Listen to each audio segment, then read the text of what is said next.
Good morning, everyone. Thank you to all of you that are here with us today this morning.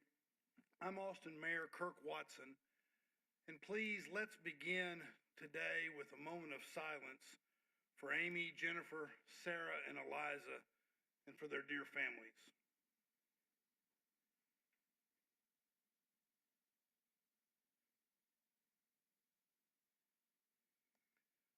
Thank you all. Over 3 decades after a horrible crime took the lives of 4 teenage girls and changed Austin forever, our hearts haven't healed. They're still broken for the precious girls we lost. We've never stopped sending our love and our prayers to their families.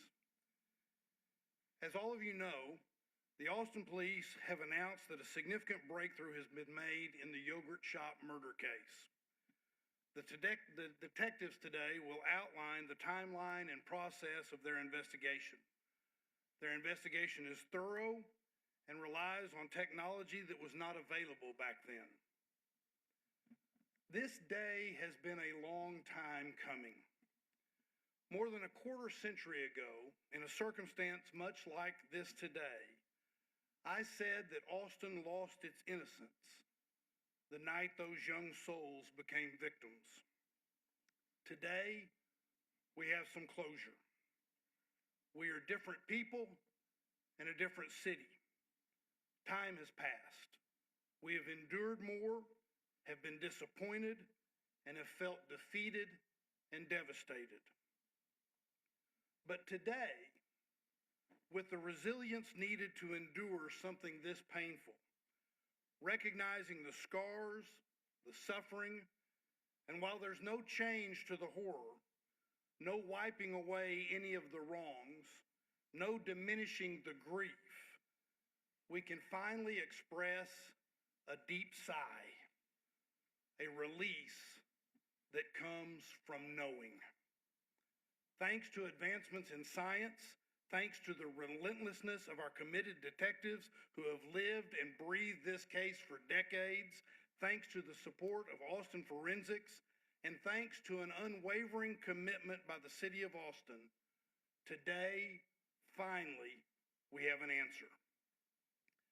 I'm joined today by our City Manager, T.C. Broadnax, and Deputy City Manager, John Fortune, and we will hear from Austin Chief of Police, Lisa Davis, Detective Dan Jackson, who has led this case since 2022, Dr. Dana Cotovy, Director of Austin Forensic Science Department, District Attorney Jose Garza, Mindy Monfort of the Texas Attorney General's Office, and finally, and most importantly, family members of the girls.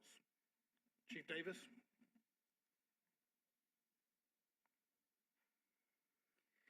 Thank you, Mayor Watson. After 34 years, the Austin Police have made a significant breakthrough in this case. This is one of the most devastating and haunting cases in this city's history. This unthinkable crime has weighed heavily on the hearts and the minds of the family, the community, and the detectives who have tirelessly worked this case. As a mother, I cannot begin to imagine just the grief and the pain that you have endured. For the families of Amy, Eliza, Sarah, and Jennifer, today marks a critical step forward in honoring not only their memory, but getting at truth and accountability. We now have evidence linking a specific individual to this case, Robert Eugene Brashers. The only physical evidence located at that scene has been matched to him.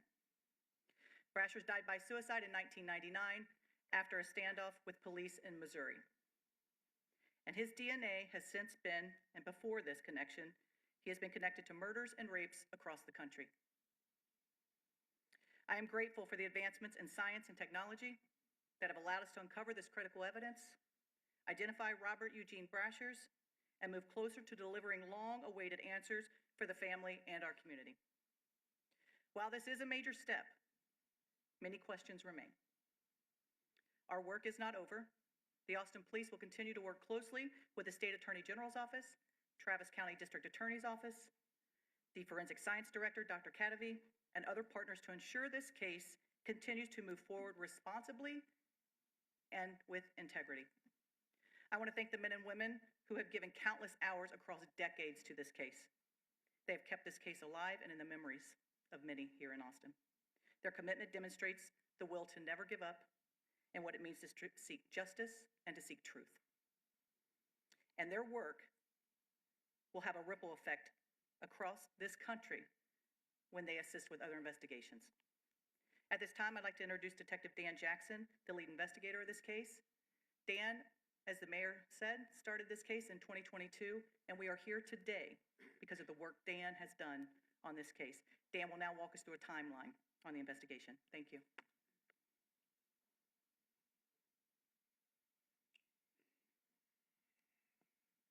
Good morning, everyone. My name is Daniel Jackson. I'm the lead detective, like she said, and I've been on the case since 2022.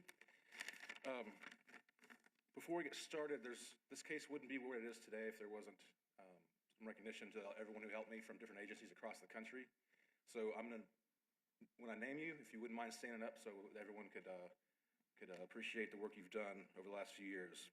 But first, I'd like to thank the Texas Attorney General's Office Cold Case Unit, the Texas Rangers, DPS, y'all can stand,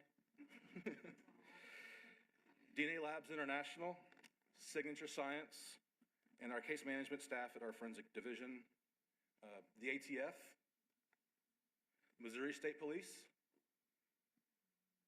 the Greenville, South Carolina Police Department, the Kentucky Police Department that I can't name specifically because they're still working on their case, but which we'll get into later, Steve Kramer and Steve Bush at Indago Solutions, Anne-Marie Schubert, Dr. Bruce Bedoli, and Dr. Colleen Fitzpatrick. Okay, so I'm going to walk y'all through how we got to where we are today. I'll start with a brief overview of the history of the case, but what I'm not going to do is go into the details of that aspect of the investigation because it wasn't my investigation. And so I'm just going to kind of generalize and get you guys caught up to speed of how we got to where we are now, okay?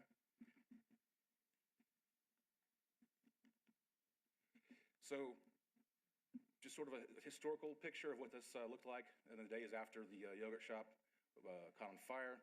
As you can see, it appears to be just, your everyday middle America retail space in a strip mall. Here's a diagram. It's a bird's eye view just of a sort of layout of the building if you're not familiar with this case. The customers would be there in the front, obviously, and then in the back is where the fire was started and the girls' bodies were discovered. Sarah, Eliza, and Jennifer were together, and Amy was a little bit closer to the front. So the gist of the MO of this case was the perpetrator entered or remained near closing time when no other customers were present. The girls were found nude and had been tied up with their own clothing as ligatures and bindings. There was evidence of sexual assault.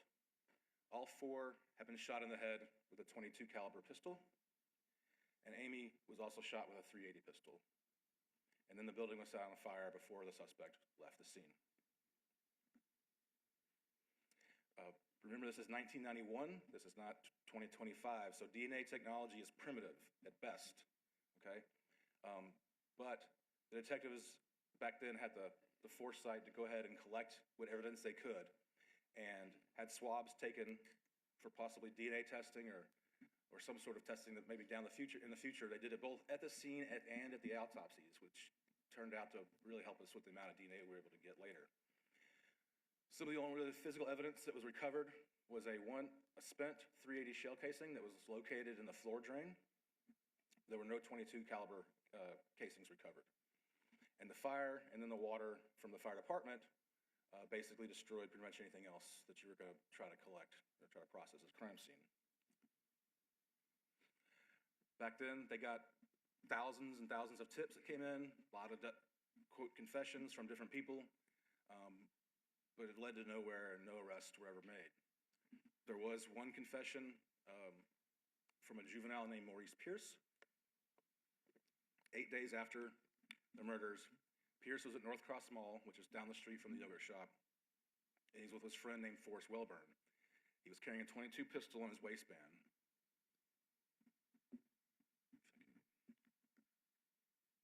He was 16 at the time, and he was arrested for the possession of the pistol and taken down to the homicide office, where he was interrogated for several hours by Detective Hector Polanco.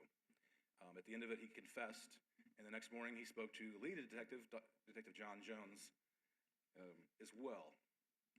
I'm not going to go into the details too much here, but basically Pierce confessed that he had lent the .22 to his friend Forrest, and Forrest claimed that he had killed the girls. When Forrest Wellburn was questioned, he mentioned that his two other friends, Robert Springsteen and Michael Scott, along with Pierce, had all gone to San Antonio the night after. Back then, the police interviewed all four, and they were eliminated as suspects. The ballistics on the .22, to see if it would try to match it with the fragments from the murder scene, were inconclusive at best. The projectiles were highly fragmented and distorted. I can tell you that is not an issue that has been overcome since with new technology. I had them looked at just a couple months ago, and still the ballistics expert was like, there's not much we can do because they're so fragmented. So then the case stalls over the next 5 years or so. The personnel gets scaled back. They had several task forces come and go. But in 1999, the new task force revisited this Maurice Pierce confession. And they go ahead and interrogate 4 subjects, the 4 from that had been originally interviewed back in 91 or early 92. Maurice Pierce, Forrest Wellburn, Robert Springsteen, and Michael Scott were reinterrogated in several years later. During the interrogations, they were able to get confessions from Robert Springsteen and Michael Scott. They were not able to get confessions from Forrest Wellburn or Maurice Pierce at that time. All 4 subjects were arrested for capital murder in 1999. Forrest ended up being no-billed by the grand jury, and Pierce's charges were eventually dropped. Michael Scott and Robert Springsteen were put on trial separately. Both were found guilty, pretty much based on each other's confessions and implicating each other. Michael Scott received life without parole, and Robert Springsteen received the death penalty. There was never any physical evidence linking them to the yogurt shop. Of course, they go through the appeals process like any other murder trial. While they're on appeal, or while they're appealing their conviction, a landmark Supreme Court case comes out called Crawford v. Washington. It reformulated what hearsay statements can be admitted in criminal cases under the 6th Amendment. Basically, you can't use someone else's written or videotaped confession against somebody else if they themselves are not taking the stand. You can't cross-examine a video. You can't cross-examine a written statement.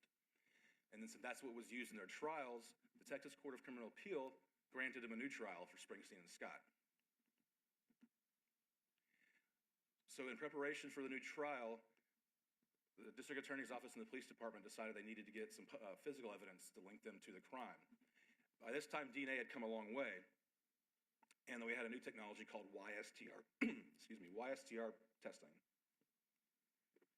YSTR testing looks at genetic information on the male chromosome only, and they were able to get a profile from the asexual assault kit that had 16 markers, or 16 locations with genetic data on it, on the Y chromosome. The kit only tests for specific 16. All 4 of the original suspects were excluded from this profile. In 2009, the charges were dropped pending further investigation. Then over the next several years, hundreds of reference samples were collected for elimination or suspect profiles. First responders, family, friends, any potential suspects, associates. I think we tested 300 or 400 different people in this case over the years. So since 2008, they've tried numerous testing strategies, sent numerous things across to numerous labs. I think we've had 13 different labs over the last 20 years. The difficult part is most of the DNA that was collected is only a few picograms. So we're talking few cells, and it's often a mixture with the victim. It's extremely difficult. In 2018, the unknown Y profile was resubmitted for retesting because there have been technological advancements. Now, upon further testing, the YSTR was expanded out to 27 markers, 27 genetic locations, or locations of genetic information for a more complete profile. It's 25 markers, but 2 of those have a double allele to give you 27 total. However, the identity of the profile remained unknown. But also about this time, we're starting to find this YSTR profile on other items taken from the girls or other swabs. I inherited the case in June of 2022 and spent the first few months sort of reviewing it. But one of the first things I did was I met with a group of subject matter experts on DNA and genealogy, and we sat around a round table.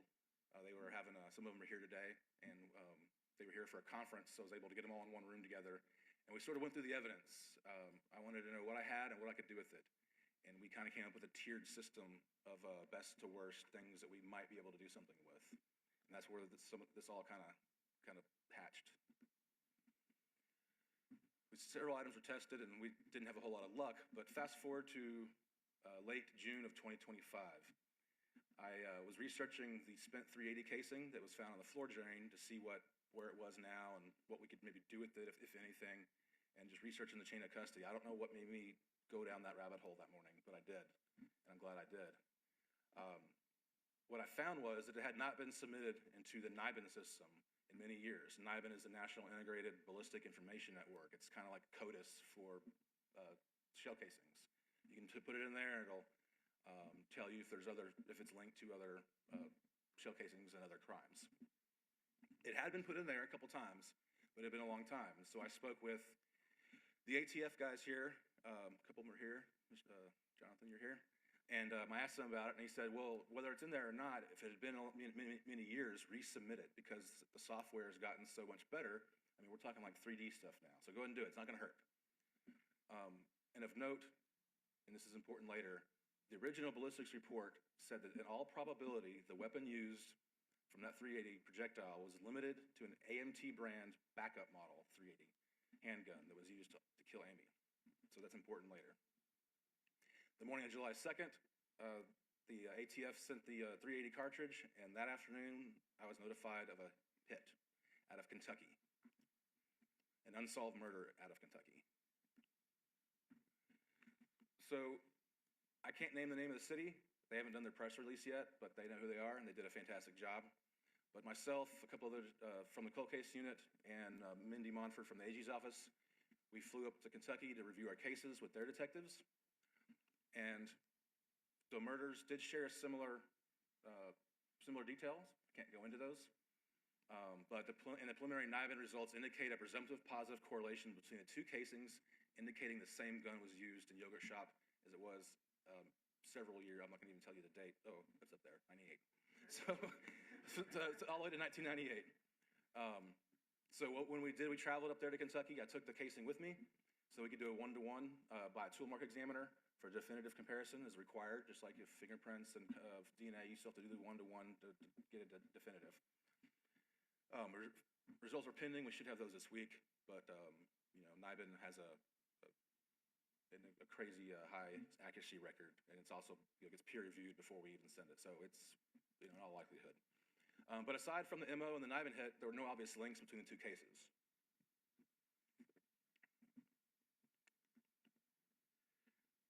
So we kind of sat down and decided, well, what are we going to do next? How are we going to solve these cases together, assuming they are related? And we worked with them on a testing strategy of some items because their case had been cold and they hadn't been worked in quite a few years. So they had some items that could be submitted and retested, including the sexual assault kit. I reached out to their lab and asked them if they had a Y profile in their case, and they had not done one yet. So I requested that they go ahead and do one so we could compare it to our unknown Y and see if in fact we are talking about the same individual. That sort of gave me the idea of, can you also, while you're at it, manually check all your Y profiles in Kentucky and see if you have a profile from another case, another crime that matches ours. If this guy's from Kentucky, perhaps he's already in their database. This is not something you can, it's automated search like CODIS. It has to be a manual search. Because we had tried this once before, nationally. Back in 2018 and into 2019, Dr. Cadavy had reached out to the different labs across the country who do YSTR testing and retain those profiles and asked if they could manually search against our unknown. They returned 0 profile matching. Nobody in the country, at least nobody, it was about six labs or so returned information. Not a lot of labs were doing it back then. So I said, well, it's been a few years, more labs are doing this. Databases are getting a little bigger. Let's do a nationwide again. And so we reached out to all of the labs in the country that do YSTR typing and asked if they could manually search against our unknown profile. And we got a match. We got a hit. Only one. The South Carolina State Lab was the only lab in the country that responded that they had a match, quote match, to our unknown YSTR. All the others had no hits at that level. And I'm talking, this is at 27 to 27 markers. This is the full profile, and every allele was the same.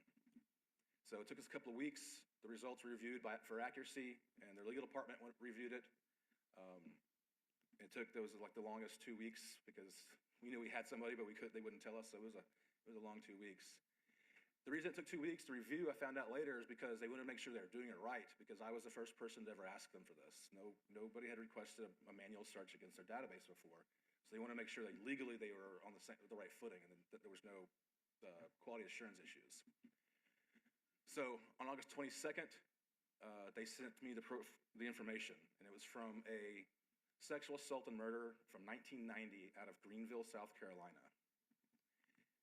And this was the profile that they had, Robert Eugene Brashers. He has a perfect 27 for 27 match to our unknown profile in Yogurt Shop.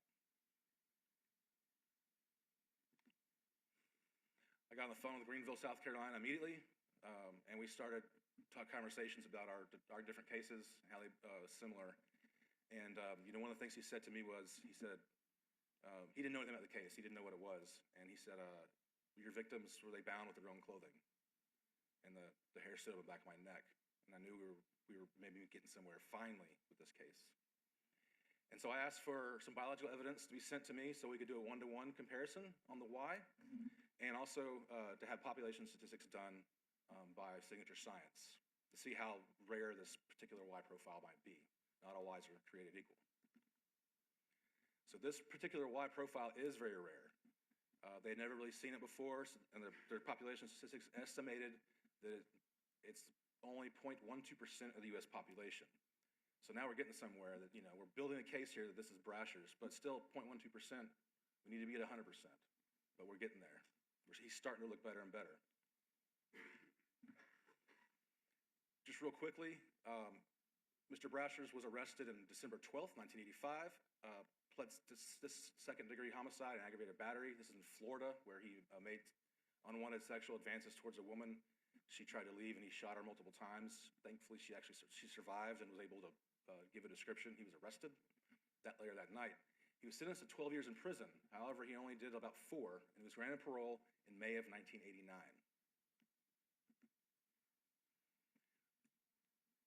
After he died, Chief already went over some of his known cases, but after he died, basically DNA linked multiple unsolved murders and sexual assaults across the country to him. Between 2006 and 2017, they knew that they had a serial killer in these different jurisdictions, but they didn't know who he was.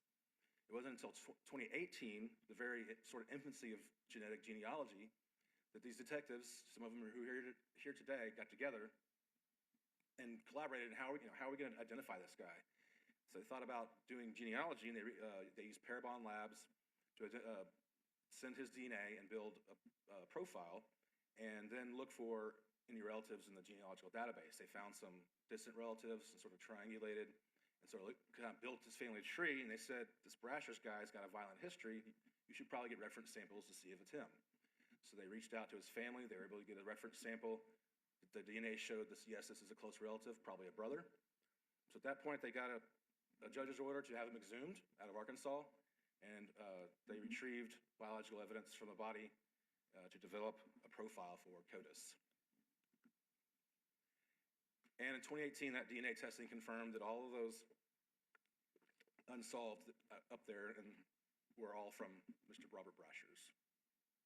So he's good for the sexual assaults and murders throughout the 90s that he never had to stand trial for.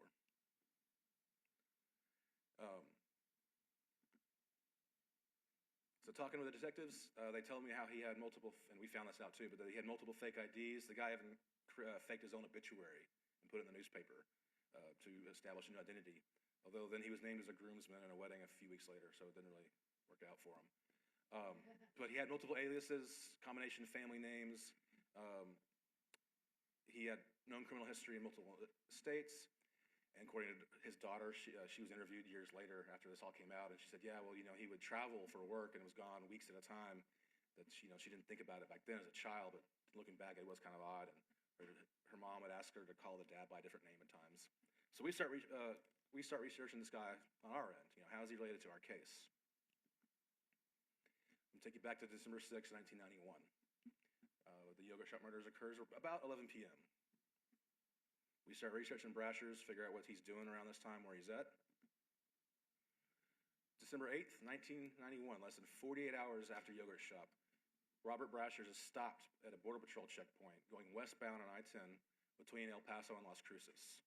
It was a random cold stop, just like any time you go through a border checkpoint, except the Border Patrol agent realized something was up. He didn't like the way Mr. Brasher's was answering, seemed kind of suspicious, and so he looked into this guy a little further, ran his plate, and it showed to be a stolen car out of Georgia. It was said stolen on November 29th.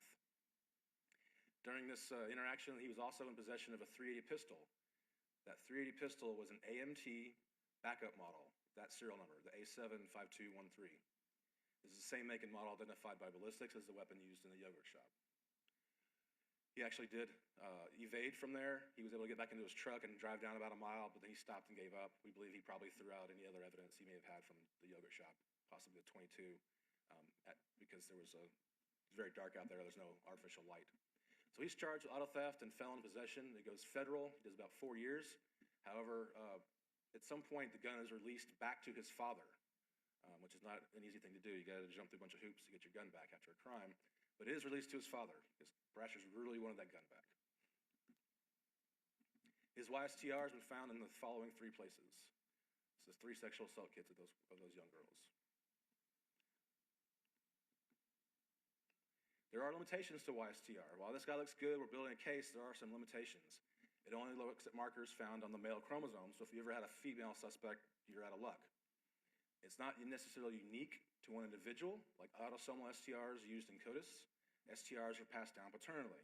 So me and my brother have the same YSTR profile, unless there's some sort of mutation. So the further away you are related, you'll see more mutations. Certain combinations of these alleles are more frequent than others, so you could get several, quote, hits from a database that have no relation to the crime. They're really good at eliminating suspects and donors, but are difficult for a positive ID. It's hard to get 100%, be 100% or with certainty with just a YSTR. It's a statistical probability of how many people are expected to also have that same Y.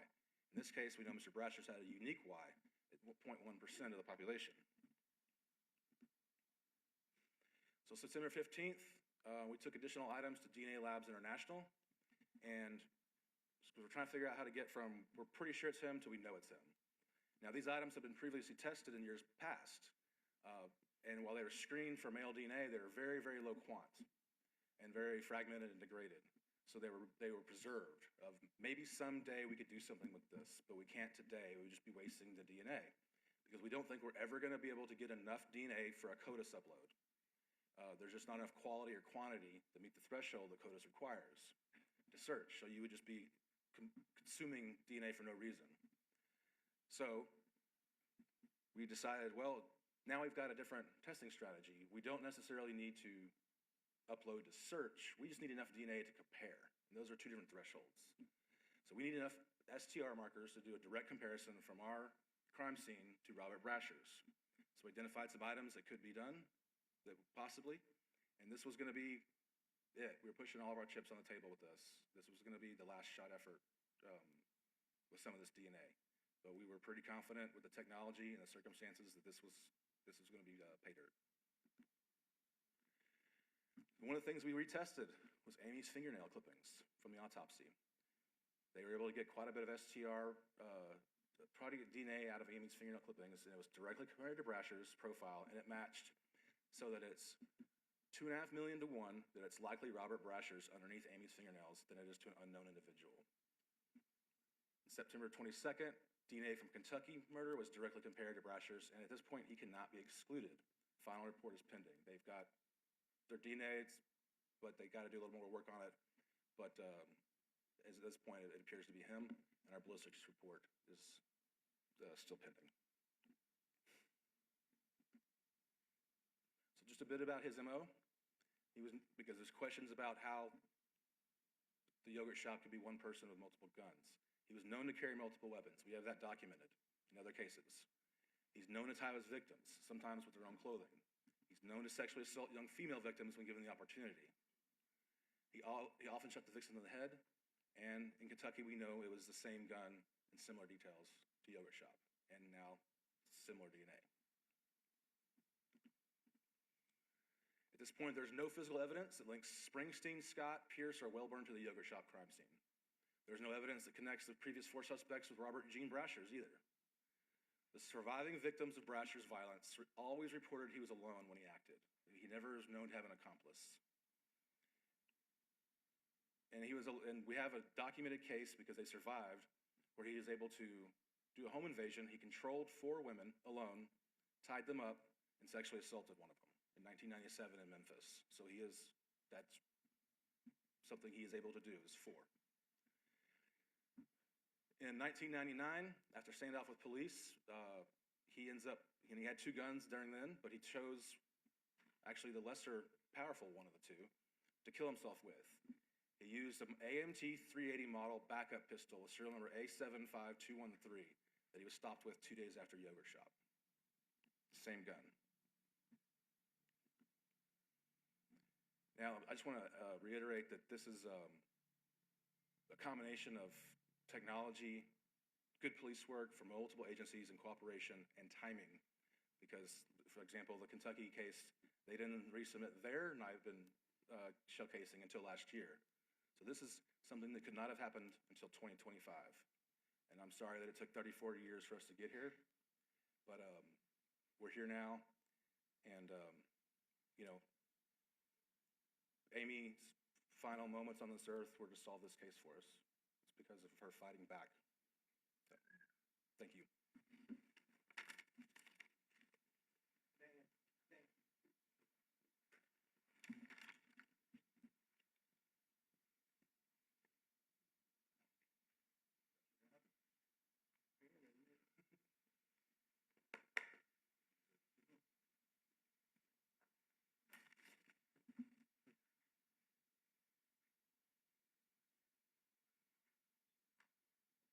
Thank you, Detective. I'm Dr. Dana Cadavy, Director of Austin Forensic Science, and I would like to start off with expressing my condolences to the families and all of those in our community that have been deeply impacted by this tragic case. I also want to acknowledge the key role that traditional forensic science and objective data have played in this major case development. Austin Forensic Science and Austin Police have been actively working together, sometimes daily and hourly lately, along with dozens of partner agencies, forensic laboratories, and nationally renowned subject matter experts, leveraging this collective expertise and power, combining excellent police work with objective forensic evidence. I am confident in the totality of data generated to date because it has remained consistent. The DNA story never changed. That predominant unknown male Y profile that we first observed in 2009 as a partial profile is consistent with that full unknown male Y profile we saw in 2019. Despite advancements in technologies, despite being run by independent laboratories, by different analysts using different equipment and different procedures, the results were the same. The DNA story never changed. Yet, we still had no ability to identify the contributor of this unknown male profile. It wasn't in any databases that had been searched over the years.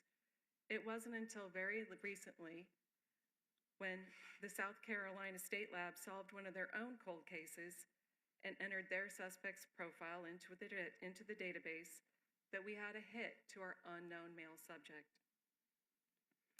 Thanks to the due diligence of South Carolina, we finally had the missing forensic piece, a known suspect and his DNA reference sample. From here, we could do direct comparisons of his reference standard to the samples collected at the crime scene. This was the piece that we needed.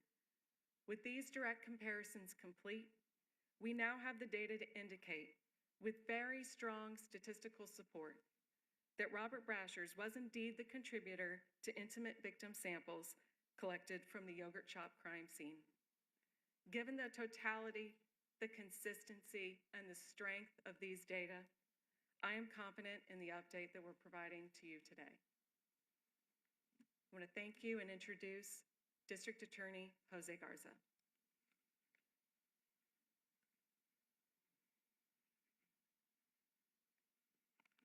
Thank you, Dr. Katavi. Good morning. My name is Jose Garza, and it is my privilege to serve as the Travis County District Attorney, and I'm so very honored to be with you today. At the Travis County District Attorney's Office, we have never forgotten about Amy, Jennifer, Eliza, and Sarah.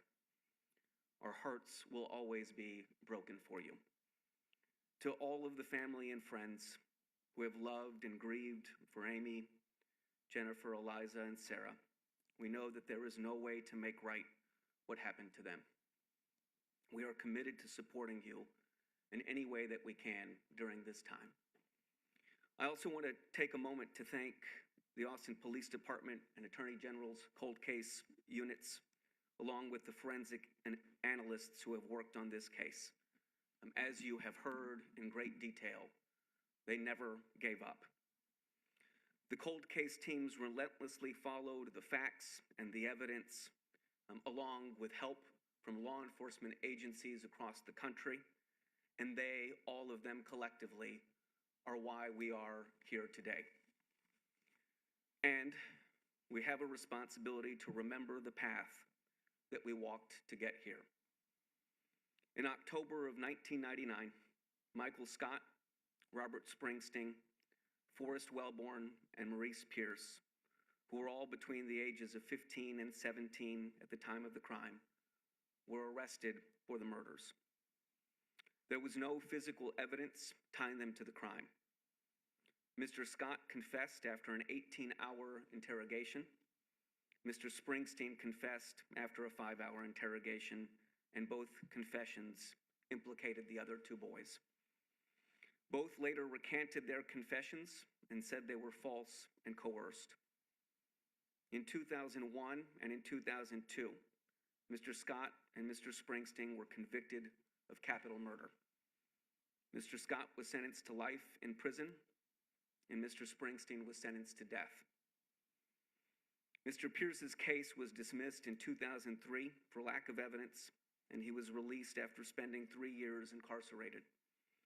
The cases of Mr. Scott and Mr. Springsteen were eventually overturned in 2006 and 2007 because of constitutional errors during the course of their trials, and they remained incarcerated until 2009. In 2009, DNA testing found biological evidence that did not match any of the 4 boys, and on the eve of retrial, their cases were dismissed pending further investigation by the Travis County District Attorney's Office.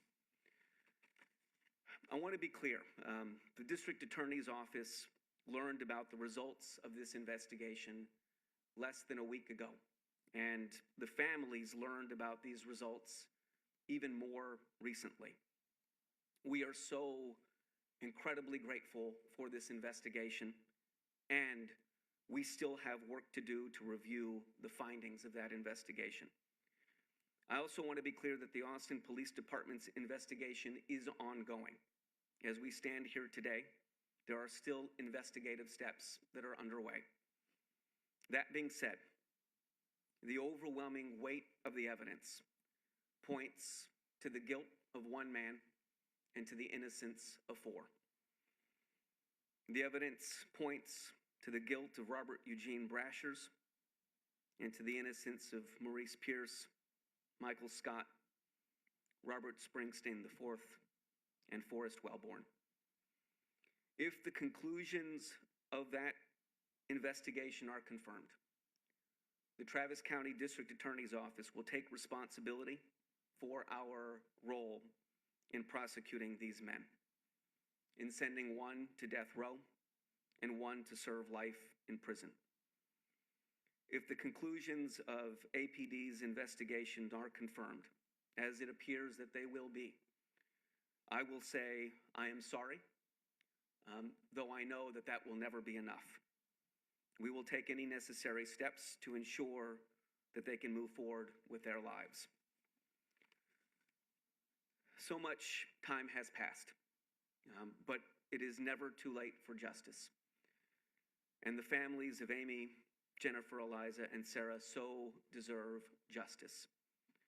Once the Austin Police Department has completed their investigation and transmitted the results of that investigation to our office, we will work with all of you to pursue justice through our legal system. I cannot imagine how difficult it has been to receive this overwhelming influx of new information in the last several days. Please rest assured that we will keep you informed at every stage about the developments in this case about Robert Brashers. We will work with you to make sure that you have your day in court. Since 2017, Mindy Monford has doggedly pursued justice in this case, from inside the Travis County District Attorney's Office and the Texas Attorney General's Office. Mindy, we are so grateful to you, and I hope you will please welcome Mindy Monford.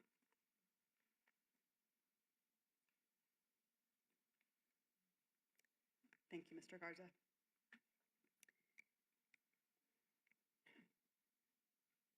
Thank you to Attorney General Ken Paxton, First Assistant Brent Webster, and Deputy AG for Criminal Justice Josh Reno for establishing the statewide cold case and missing persons unit and giving me the opportunity to be standing here today. Their courage and leadership to address this need for resources in Texas shows what can be accomplished if we are willing to break down walls and collaborate for the benefit of victims and their loved ones. I want to recognize the members of the cold case unit that are here today because they didn't stand up earlier. You'll wave. They really work hard to help law enforcement agencies across the state of Texas with their unsolved homicide cases. Also, Brent Dupre, who is the Director of Law Enforcement for the AG's office. I want to say that he's been with me on this journey, starting this unit and also helping with the Austin Police Department investigation. And I don't think he ever turned down a request for lab testing if I said it was yogurt shop. So I want to thank him for that.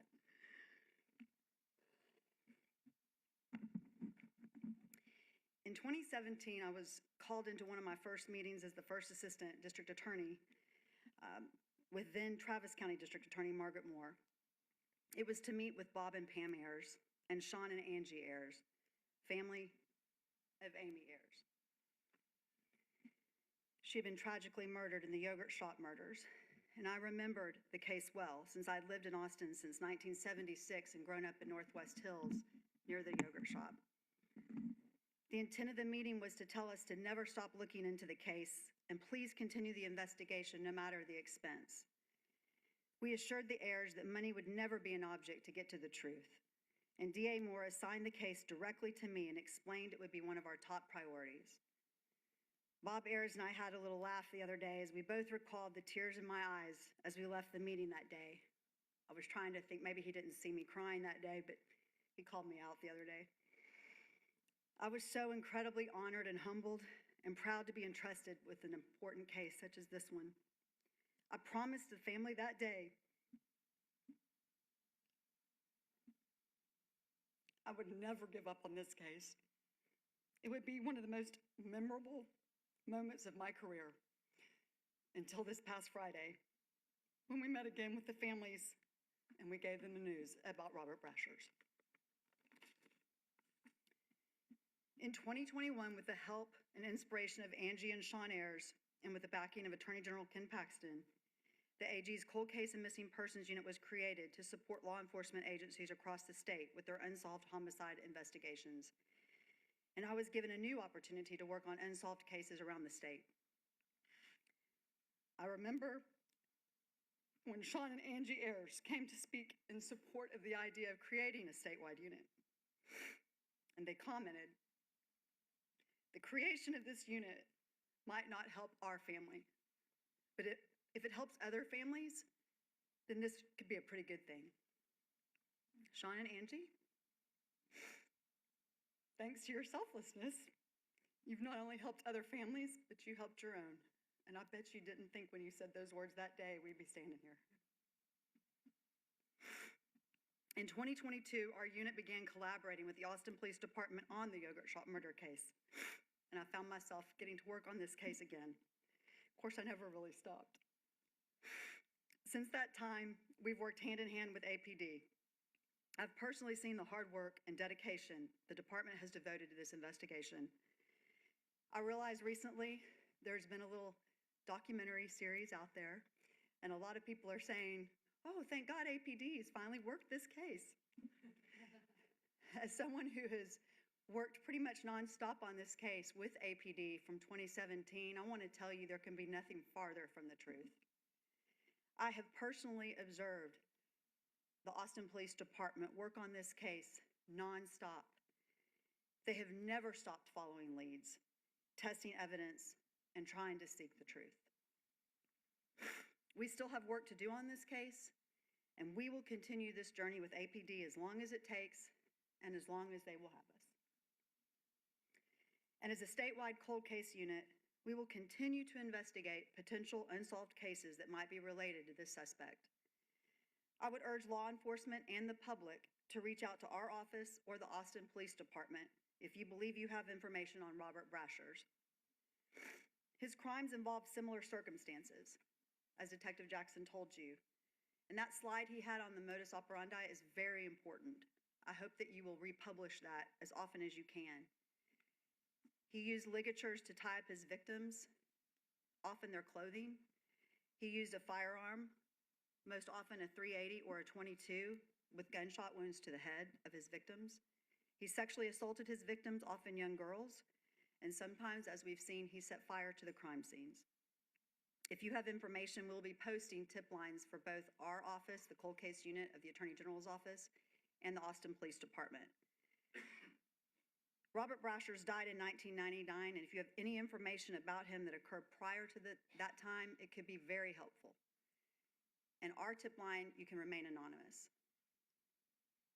This day is about the families, and so I'm going to turn that over to them now. It's my honor to introduce our next speaker, Mrs. Barbara Wilson, mother of Sarah and Jennifer Harbison.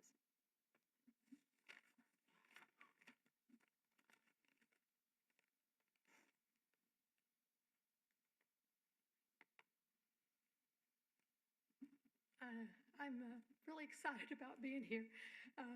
It's been a crazy couple of days, and I just really came here to say, full of gratitude. It has been so long, and all we ever wanted for this case was the truth. We never wanted anyone to go to jail or be charged with anything that they did not do. Vengeance was never it. It was always the truth. And I'm here to really talk about the police department and how involved and supportive they have been from the very beginning. We have Mike Huckabee, and please keep him in your prayers. His health is bad. So, and him and John Jones, they were the first people that we fell in love with on the force because they told us about what had happened.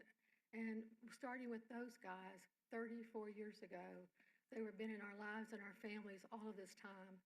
And every officer that I see in Austin that has been there for us and loved us and what they have done, people don't understand how hard they work.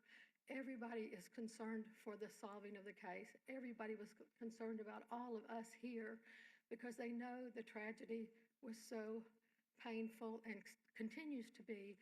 But I really just came to say thank you for the Austin Police Department and all the love and support that you have given us over these 34 years. And I thank you for that.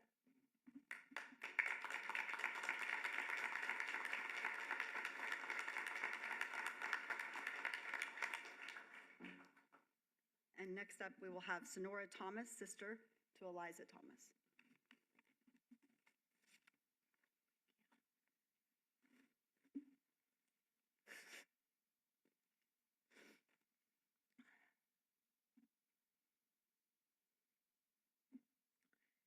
10 years ago, my mom died. 10 years ago, my mom died. I went to the cemetery on Hancock to fill out the paperwork. And the clerk behind the desk, when she looked up the location of my mom's plot, paused. And then she said, "I've lived in Austin for so long. Please know that your family has always been in my prayers." I hadn't lived in Austin for 20 years at that point, but it was such a comfort to hear this woman's words without even saying anything to her about who I was. The outpouring of love from strangers because of these tragic circumstances has taught me about the nature of humanity. Living through something like this, you would think that I'd feel worse about humanity, but instead I feel better. When I think about those early days, I think about Nell Myers, Bernalee Carr, from People Against Violent Crimes, coming to our house, taking us out to lunch. They even took me, a 13-year-old girl, clothes shopping. Dawn and Susan Cox from the Christie Center let my mom sleep on the couch when she was too scared to go home.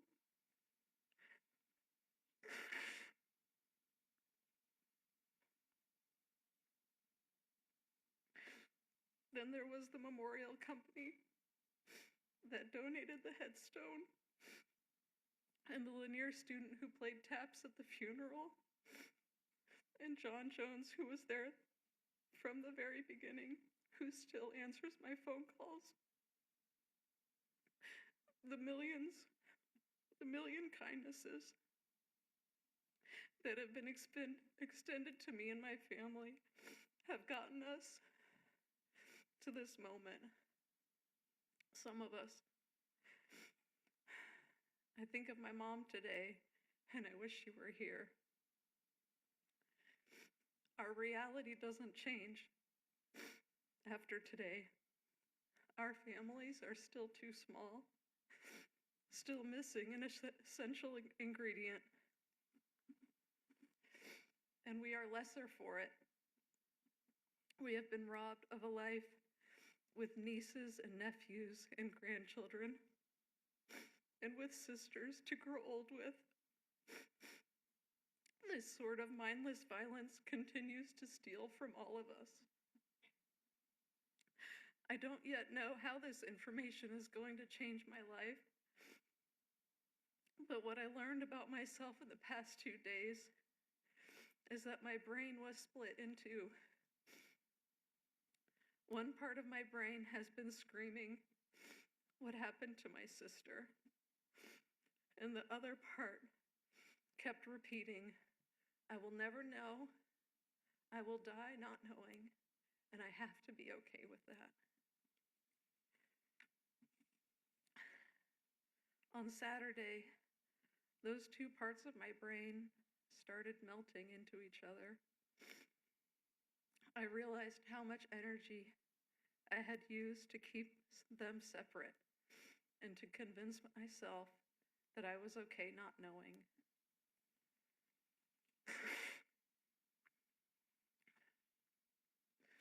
A few weeks ago, a reporter asked me, "Do you think this will ever be solved?"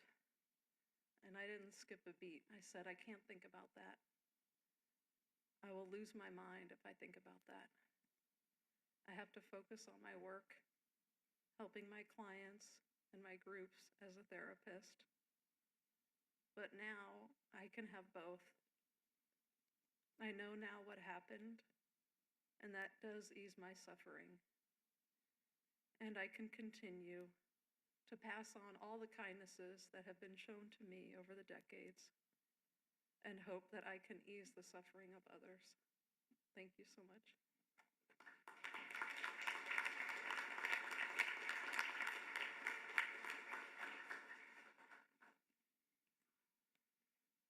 And we'll We'll now hear from Angie and Sean Ayers.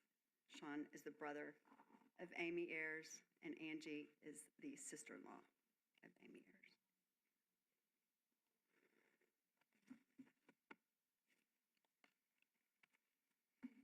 I'm old school. Thank you for letting us have the chance today to speak. We greatly appreciate it.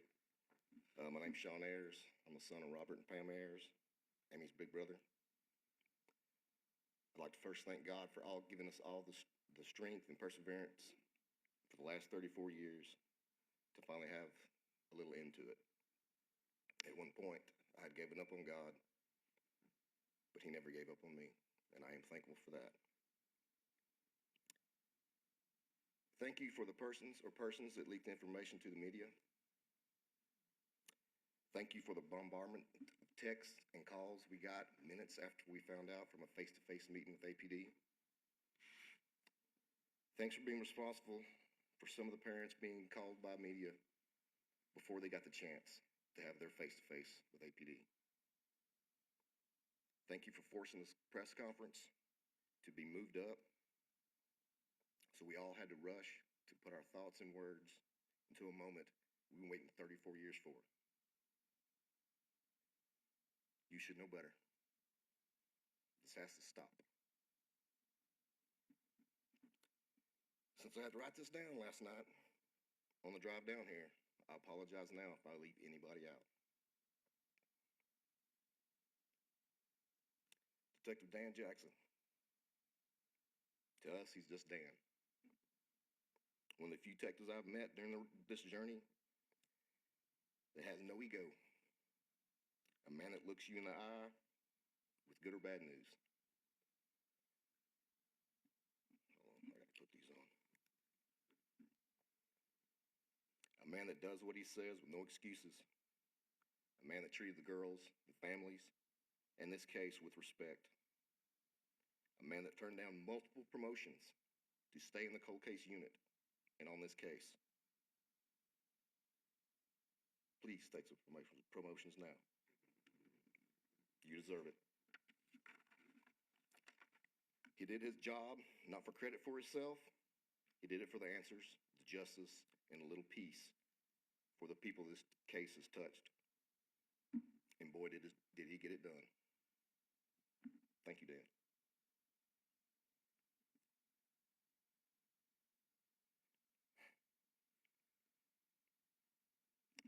Mindy Montfort, last of the Mohicans.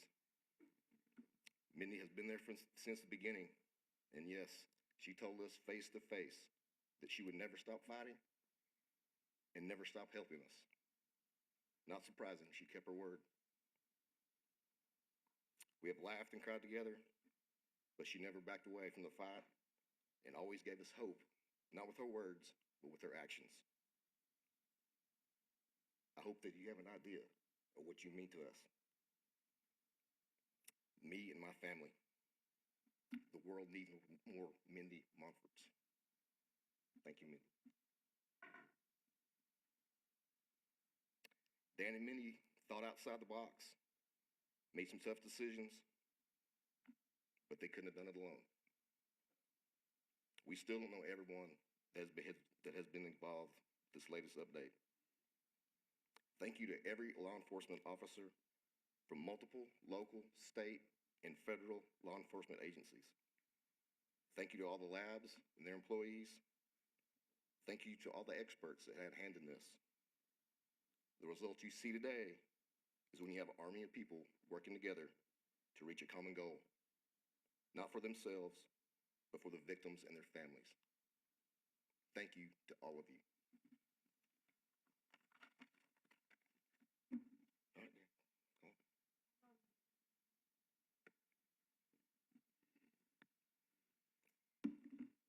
And the last one, the spark that lit the fuse, the love of my life, the mother of my children, and a badass of a human being, Angie Ayers. She is the reason I'm standing here at this press conference today. She's the reason this case is not in a box somewhere at APD. I asked for her help, not knowing I was what I was about to witness. With no experience, no idea where to start, what to do, she went to work.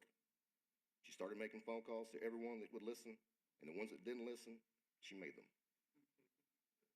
She was a thorn in the side of many detectives, but she eventually gained the respect of all of them. She didn't take no for an answer. She never gave up when it was extremely hard, and she always said she didn't want to let us down.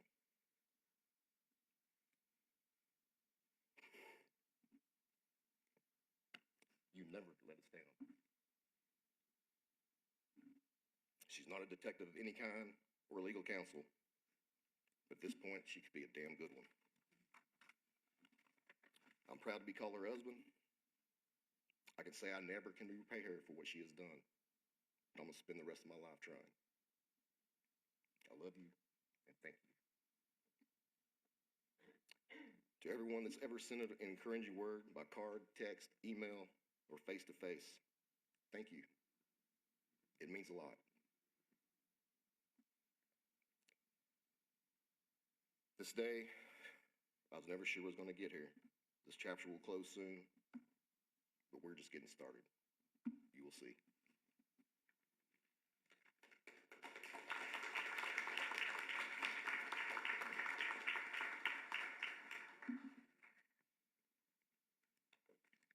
Sorry. Thank y'all for allowing me the time to speak today. There's been a great amount of emotion over the past few days that no one can explain unless you experienced it. And to those that leaked it before all the family members were notified, shame on you. This has never been a story to us, these families. It's always been our lives, and we were forced to share it with the world. And the one day that we were trying to cope with it and take a breath, you took that from us. I hope that you never have to endure the pain that that caused. With that said, I've already been introduced, so I'm sorry. I'm Angie Ayers, wife of Amy, who's brother to Sean. I'm sorry, wife of Sean, brother to Amy. My journey started 2 days after this murder. I was actually friends with one of the Harbison's cousins. I did not know from that day forward I would be connected with this case for the rest of my life. When Sean asked me to fight for justice, I said, "How far do you want me to push?" And he said, "As far as you can." That lit a fire in me that I had never experienced in my life.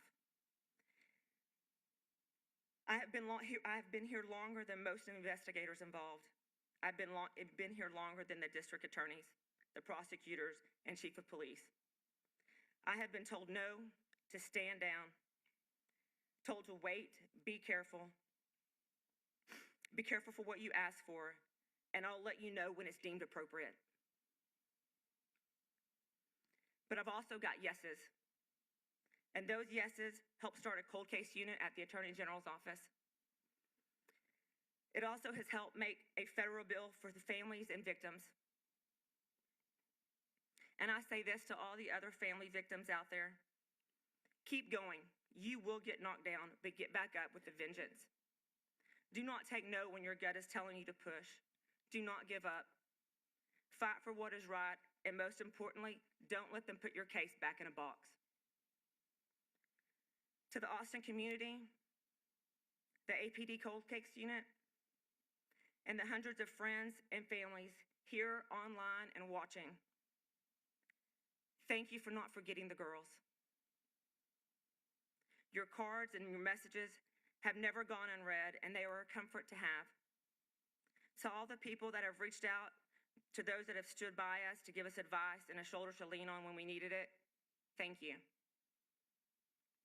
To the families of the cold case throughout the country, I hope you can find the right people who are willing to put their heart and soul in your case and willing to fight for you and with you. I hope that you can build a team of law enforcement, geneticists, genealogists, private investigators, forensic experts, DNA experts, whoever and whatever. Whatever it takes to find the proof that you need in order to solve your case, as we did for the girls. There have been so many detectives that have come and gone over the years, but I guess now Dan, you will be our favorite. He came in eager to work for the girls and work with the team. He was warned against how intense and passionate I was in order to help this case. He never wavered. He was willing to put all of his ego aside and do what was right for the girls. He followed the evidence and undoubtedly invested his heart and soul into fighting for justice. He and his team worked diligently to find the hidden puzzle pieces that we needed.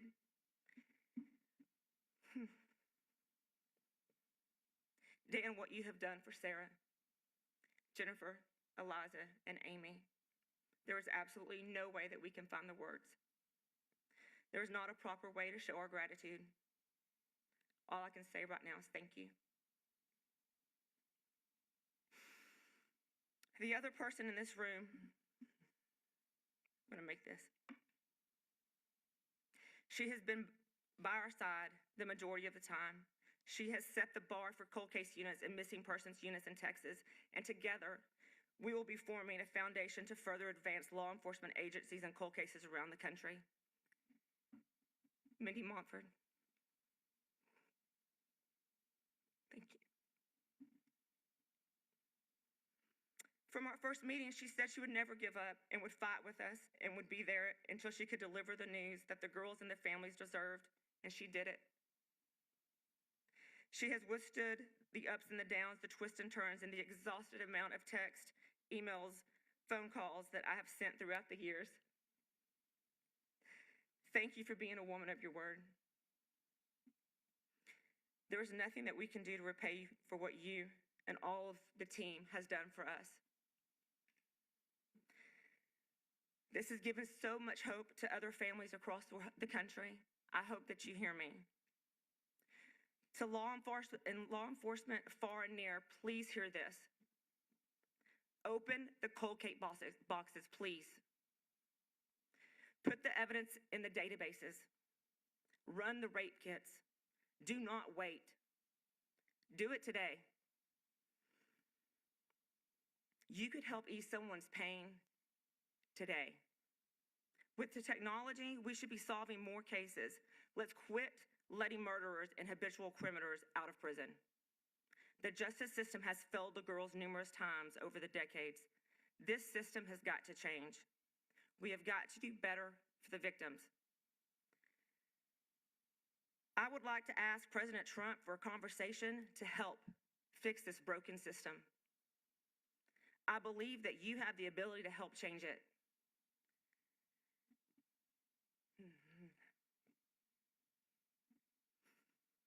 To the families of the girls, to my in-laws, thank you for trusting me with this task. I'm sorry that it took so long. I hope that this helps heal part of your broken heart. The pain that you have endured over the decades can never be healed, but I hope you can stop asking who did this to your girls. To my son, to my daughter, I'm sorry that you were thrown into this. I'm sorry for all the intense moments, all the meetings and frustrations you have witnessed and had to be a part of. But I hope that you can see that your aunt and her friends were loved, and it was all worth it. To my husband,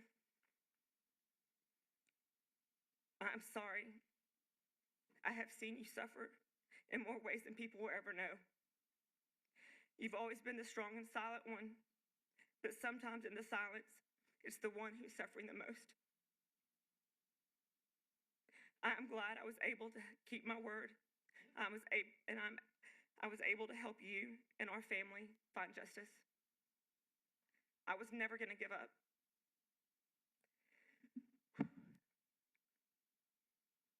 And lastly, to my sister-in-law, Amy Ayers, I'm so honored to have fought next to you. But you can rest easy now, sister. I've got it from here. I will continue your fight to help other victims. Thank you.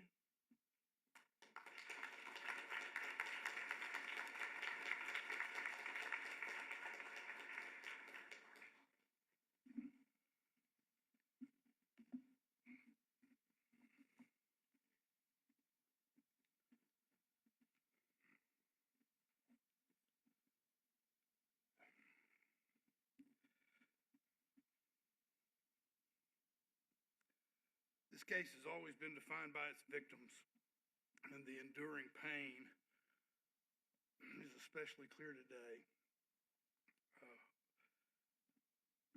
I want to say how much I appreciate the grace of all of the families over the years. You move me. I know you move everyone in our earshot. So God bless you. I also want to say again, before we go to questions, I want to say from the bottom of my heart, on behalf of the families and on behalf of the people of this city and those that care about justice, thank you to those who have brought us to this point.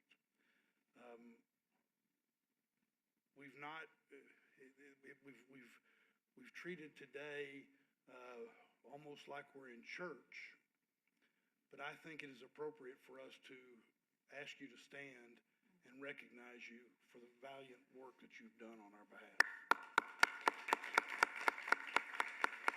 Mindy, doctor, have the doctor stand up too.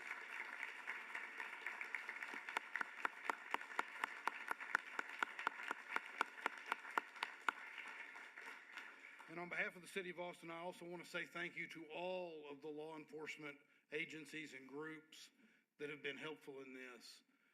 The detective called you out and by name, and you humbly and kind of stayed in the background, but we deeply appreciate what you've done because you've created hope. All of you have created hope. And today I am very hopeful.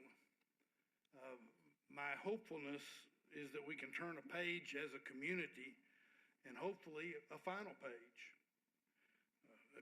The final page on a horror that marked a very different time in Austin's history. I believe we can take heart in our growth and our progress and our strength as the city. And we can go to sleep knowing that while the threat of this kind of evil may never pass in this world, we are far, far better able to prevent it before it happens and solve it when it does. The yogurt shop murders will always be part of Austin's history. The pain from that night and its aftermath will never go away.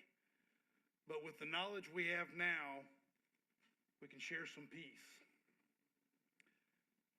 God bless Amy, Jennifer, Sarah, and Eliza.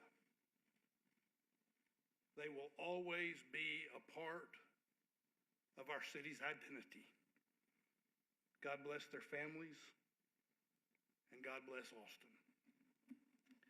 We'll now be happy to answer some questions. I'll turn it over to you.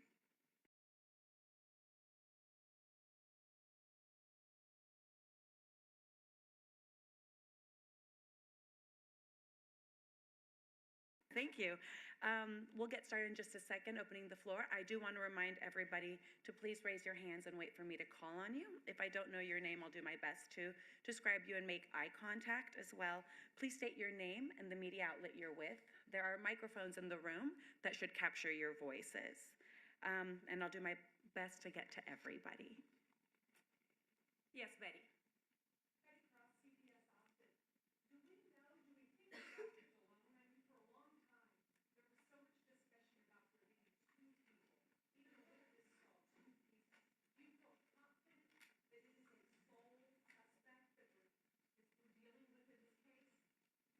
Sure. At this point, there is no evidence that he had an accomplice.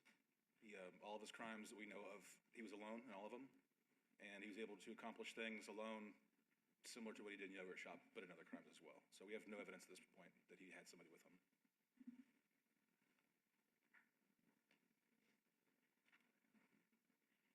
Yes, Bree?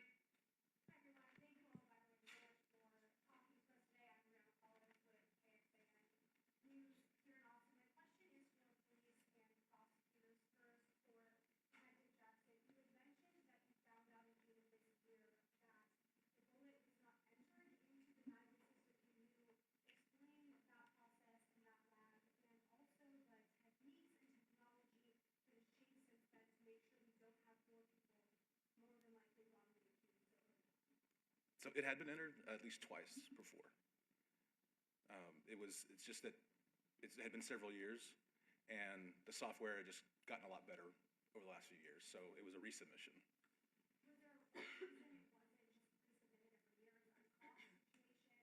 Well, every year the software doesn't, I would probably pass that to the ATF about how often we should be resubmitting stuff. But they have made it, it's been a big push by the ATF lately that software has gotten so much better just recently that asking, and this goes out to across the country, if you've got old shell casings, resubmit them to NIBIN. We are getting hits in other cases already, just from it's a thing. So I asked everybody to do that. So yeah, it had been submitted before.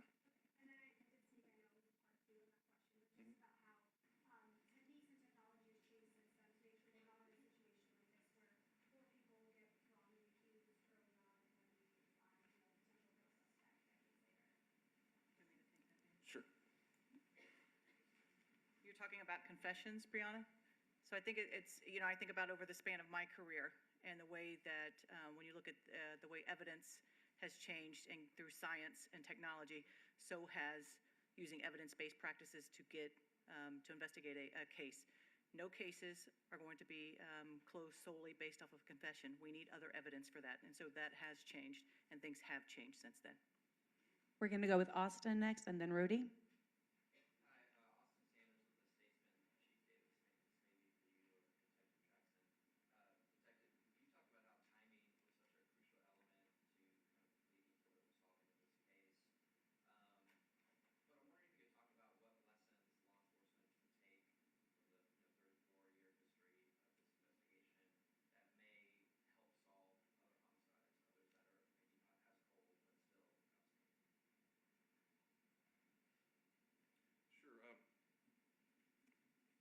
So the approach I took for this case was a different approach than had been taken before. My goal was to look at all the evidence. What evidence do I have and what can I do with it? And with any cold case, you should be periodically reviewing and asking yourself that question. What do I have and what can I do with it? Because those answers change over time.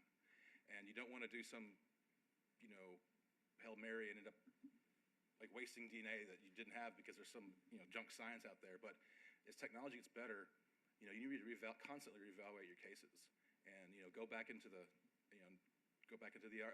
vault and find out where that evidence is and make sure you actually still have it and do stuff with it. I didn't I took the approach of my number one goal and really only goal was to identify that unknown profile because the case would never move forward until we figured out who that person was.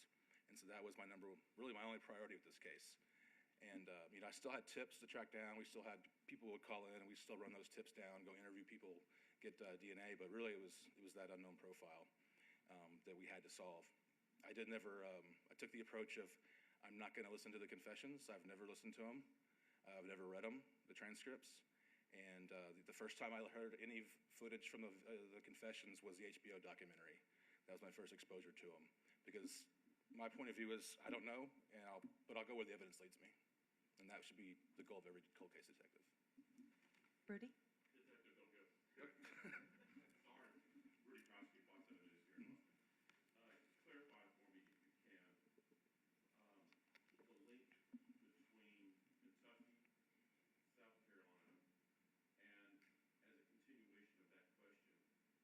have we been able to explain why Thrashers was here in Austin? Was there a path? We know about El Paso.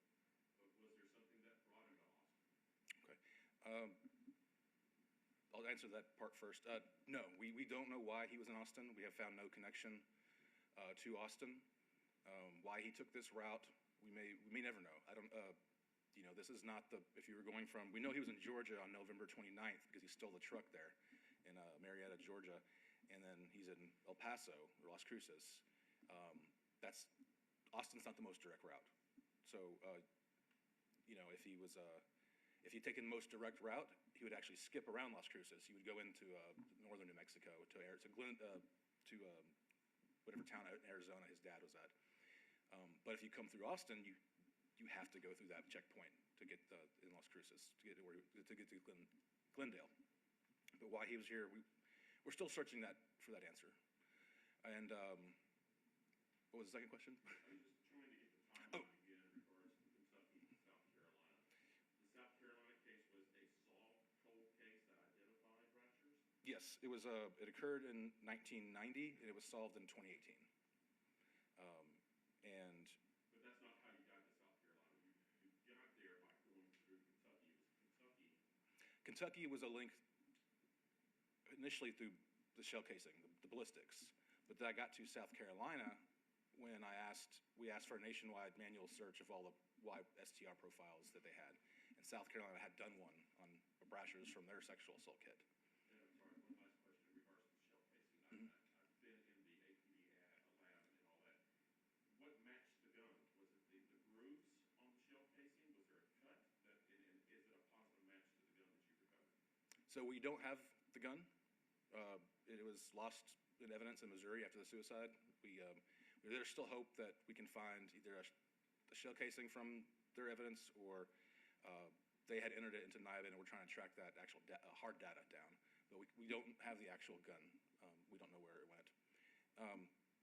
So it's probably the best for firearms examiner to explain, but it wasn't the grooves on the projectile, which we are doing a one-to-one now. It was the markings on the head stamp of the shell casings from Kentucky and Austin. Aaron?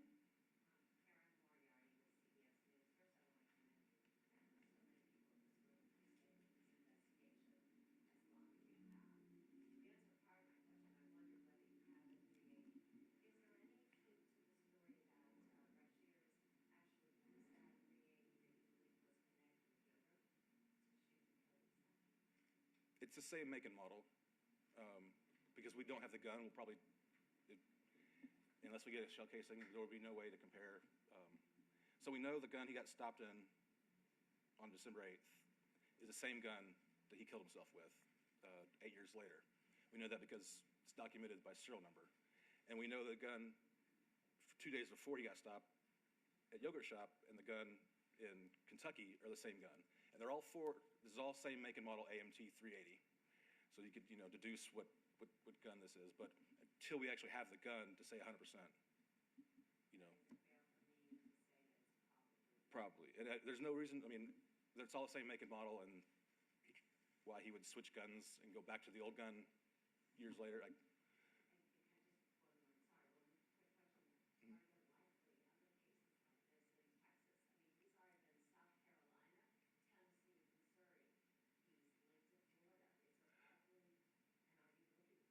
So I would say it is likely there are other victims out there, whether it's murders or sexual assaults, because of what we know of him when he was not in prison, he was committing heinous crimes. And last week, we knew of 3 murders. This week, we know of 8. So to say there's not a 9 or 10, I'm sure there are, and we will be working on that once, I guess, the dust settles with this part of our investigation here. Definitely want to reach out to other agencies that may have other links. Asher?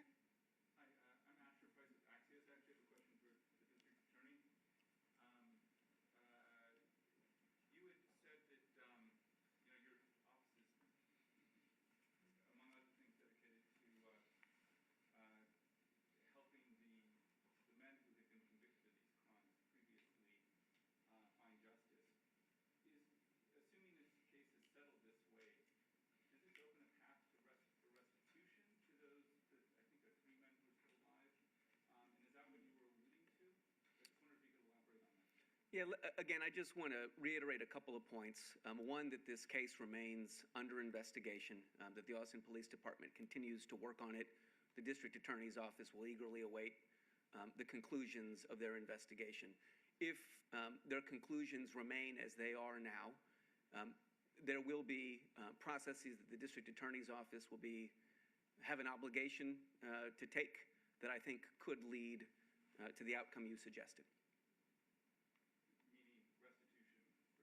Yeah, that obviously involves a state process that the District Attorney's Office does not administer, is not a decision maker in.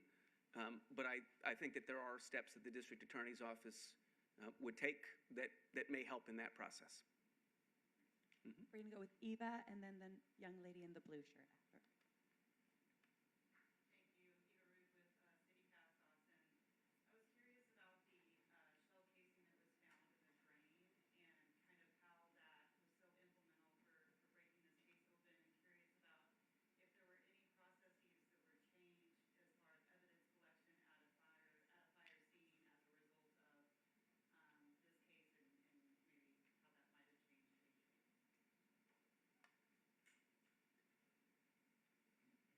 Crime scene processing has changed quite a bit over the last 30, 40 years, but what they were dealing with in 91 with that fire and that water, there's not a whole lot they could have done different. Not even with hindsight of 20, 25 hindsight. It's the hand they were dealt. And, you know, the casing in the drain, it was collected standard procedures that we would do today. So, does that answer? Does that work? It was the only one? Yes, it was the only one, and there was only one projectile. I was only fired once at the crime scene, so it was to Amy. So there were no other projectiles from a 380 and any other girls. It was just the one shot. So there was some cleanup that he presumably did with other soldiers? No, the 22 that were used to shoot the girls, there was no casings left, and ballistics said it was likely from a revolver, so that there wouldn't be any to leave.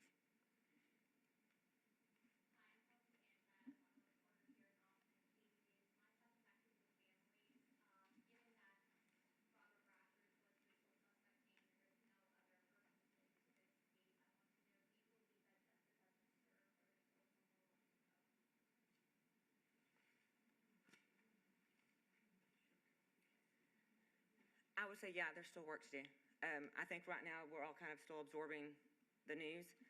I know for myself, I won't speak for anybody else, I'm just kind of waiting, sorry, for the rug to be yanked out from underneath us. We've been here before, and, you know, we're going to take every day as we can, slowly and surely, and just make sure that everything's taken care of, all the evidence is looked for at, and everything's resolved at the end of the day. But yes, there's still things to be done. Thank you. Azul.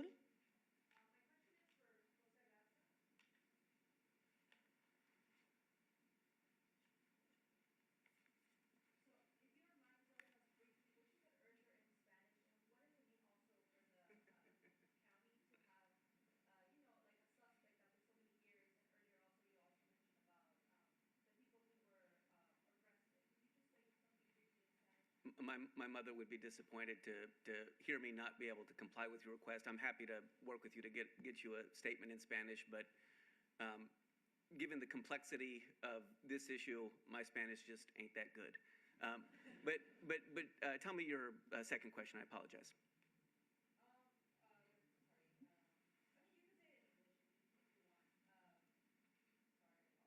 It's okay. Well, our focus right now is on the families and the possibility of bringing some modicum of justice for them. We are, from the perspective of the District Attorney's Office, at the very beginning of this process, and the families have our commitment that whatever process follows will be in hand with them, and a process that honors their family and honors the girls. And happy to work with you to get you something in Spanish in a bit. Any other questions? All right, well, thank you very much for coming today. Thank you all. Appreciate you being here. God bless you all.